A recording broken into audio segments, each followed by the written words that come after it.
Birthday gift, galing kay Ate Annalyn. Buksan natin. Thank you, Ate Ann. I hope you like it. The Kahit, color. kahit na ano. Basta, kahit nga walay. Ang social naman, gusto ko yung bag lang. ang ganda ng bag, oh. Pwede siyang gamitin, no? Oo.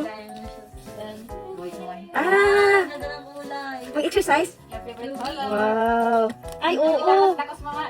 Bagay to, pag nagbabike ako. Oo, yan naisip ko tama. Sabi ko nagbabike ko si Jay.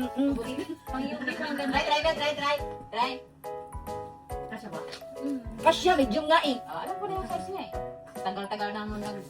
Be? Favorite color ba? Oh, maganda yung color. Early girl. Masabi sa gloves. Oo. Oo, yan na. Tama lang siya. Oo. Oh, pang bike ko. Kahit doon sa ano, sa Pilipinas, ha? Cute. Lumuan pa pala siya dun. Masarap siya sa ano, no? Katawan malamig. Oo, hindi siya mainit. Thank you, nagustuhan ng birthday sa Thank you very much. Medium size, Uniqlo. Yun.